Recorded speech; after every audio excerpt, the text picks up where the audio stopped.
So I'm never really sure whether or not this is an honest-to-God actual position these people actually hold, or whether these people are just generally trolling. Because time and time again on my channel, I get bizarre comments that somehow Britain leaving the European Union is somehow going to magically reignite the British Empire, and that we are somehow going to become this magical, all-powerful trading nation that hasn't existed before World War One. Now, why is this? Well, to understand this, you've really got to understand the British educational system. Because the British Empire, especially taught in secondary schools, if it's on that curriculum, and especially in private schools, is taught that the British Empire's downfall was essentially really a bad thing, and that the world was somehow poorer for it. And it's more a really sanitized version of actual history, because none of the courses or anything like that go into the bad things that the British Empire did, such as causing genocide, massive hunger problems, especially in places like India, completely unequal trade because of, military power. And these people just don't seem to understand the actual history. Now, I'm going to give it what is a very quickly really brief run over, especially in this history. And I recommend that if you are actually interested in learning some history, then I recommend you actually go and look up this stuff yourself, because all this stuff could cover probably an entire spectrum of at least hour-long videos discussing this. And indeed, if you do look on YouTube, there are people discussing this in, again, hour-long segments and talks, basically on this just one tiny small subject. So, where do we begin? Well, we have to wind all the way back to Prince Albert. And Prince Albert is a very interesting guy, because very often in history there are a couple of very interesting comments that he made, in that he intended and indeed had wanted to be crowned king. And indeed Queen Victoria herself was actually for this.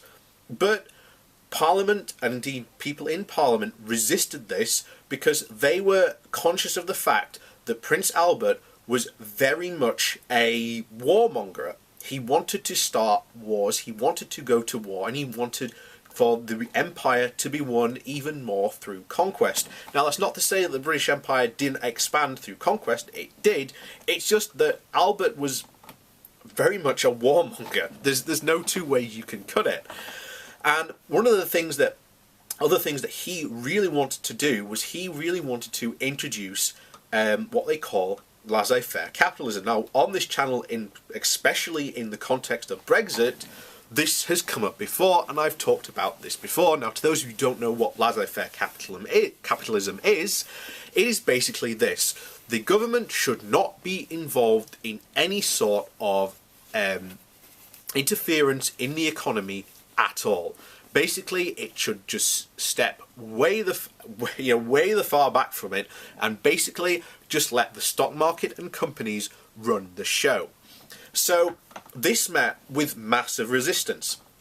Now, he was defeated a number of times in Parliament, even in himself, when he went to sit in the public galleries when he lost on these certain types of issues. He was jeered and booed out of the public viewing gallery. Now, what changed people's minds on this was the Great World's Fair that he masterminded.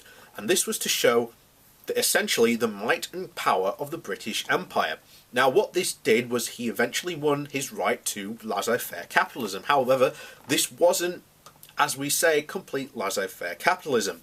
Basically, Britain had all these colonial possessions which at the time were somewhat protected and regulated from, shall we say, massive exploitation. However, the unleashing of the laissez-faire capitalism agenda that Albert pushed basically said that all these colonies were the property of Britain and that should be exploited to the fullest. You see, what really happened as terms of the British Empire, was that Britain would suck all these resources from the colonies into the United Kingdom, and then from the United Kingdom these goods and products would be sold then to the rest of the world. This is how Britain maintained it got in the position that it did.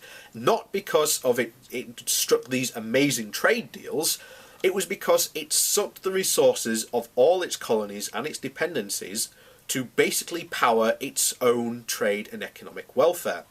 And how also as well did they do this?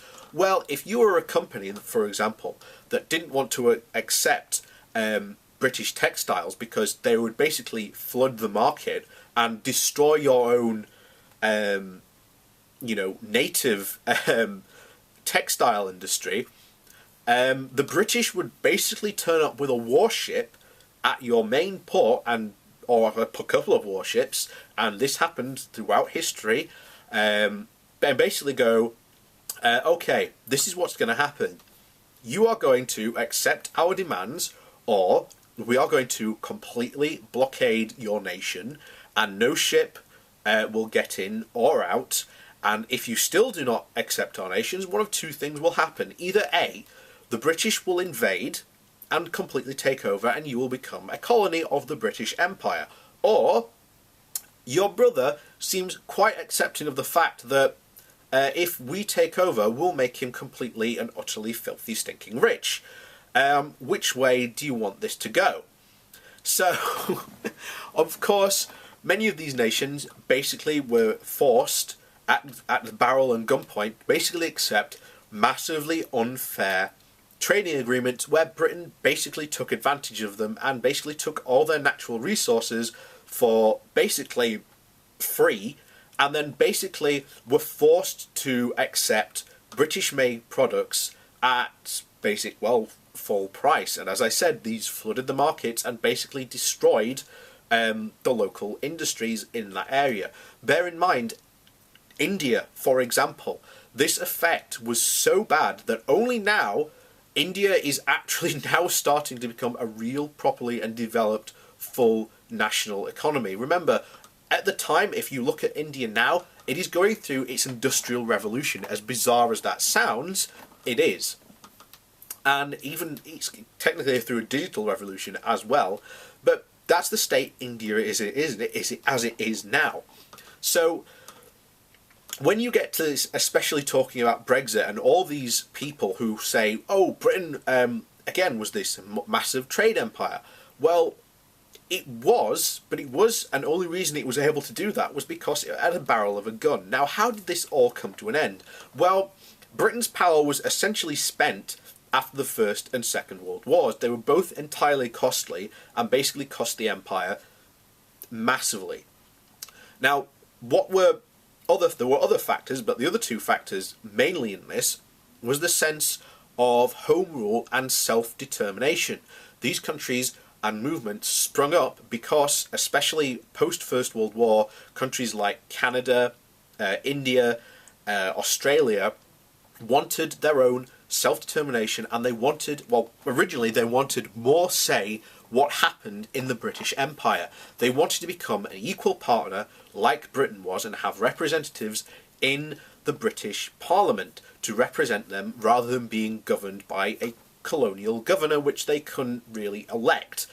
Now, of course, this didn't happen, and after this you saw, freedom movements after the First World War spring up all over the place and even gain more momentum after the Second World War. Now, what other happened was that you have two things that countries are mainly known for: hard power and soft power. Hard power is the representation of military force, and soft power is political force. Now, Britain and France's hard power was basically lost after the Second World War in an incident called the Suez Crisis. Look it up. Basically, Egypt, after gaining again independence from the United Kingdom, decided that it was going to nationalise the Suez Canal. Britain and France, who were both the majority private stakeholders at the time of the Suez Canal, didn't want that to happen. So basically a military force was sent to basically enforce the will of both Britain and France. However, the United States stepped in and said, no, you can't do that.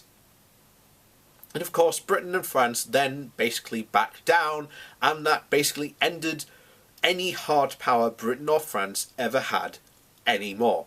Britain and France have not been able to exude any sort of hard power since that time, and have never basically succeeded.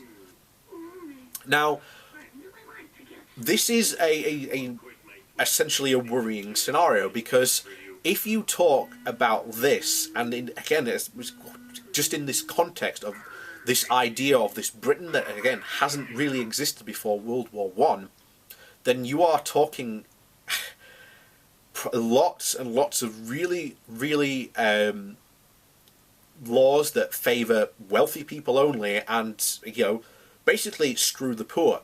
You know, these poor don't have any rights, they have no protections. Landlords have absolute power at any time they want to be able to kick out their tenants, as well as raise rents to any level at any time, or any that may basically well suit their discretion. This is a lot of the laws and stuff that existed back in the 1870s in this, again, this magical, mythical land that the Brexiteers somehow want to implement. But these shouldn't happen in a society where we are now more socially conscious, and conscious of certainly environmental and ethical standards that we want to see in our companies and products that we buy and purchase. Now, yes, this doesn't essentially happen all the time, and yeah, I am aware of the fact, you know, you might have an iPhone or be watching this on an iPhone that was built in China by almost slave labour, but if you look at China, things are starting to change. Why do you think now companies are moving from China into Africa?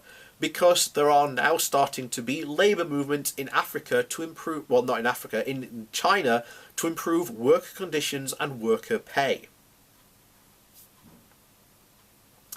So this is, again, a very worrying thing where people come up and just say, oh yes, we want to do this, and, you know, we'll get trade agreements easy, just like we did in, you know, the 1870s. Well, in the 1870s, if Britain wanted a trade agreement with a small country in Africa or anywhere else around the world, like I say, basically the Royal Navy would show up, and then basically you'd be threatened with either accept our demands, or we'll take over, or maybe we'll put your brother in charge, who will then basically be our puppet. You know, this isn't something that Britain can feasibly do anymore. And, you know, it's just a dumb idea to try and think that we can somehow emulate this Britain of the past can somehow exist again. It basically can't and never will. And anyone who thinks that it can, you're completely crazy. And if you are in power and you somehow think this, then you shouldn't be allowed anywhere near power, because you could cause far more problems, especially for Britain and the people of Britain, than, quite frankly, anyone would ever want.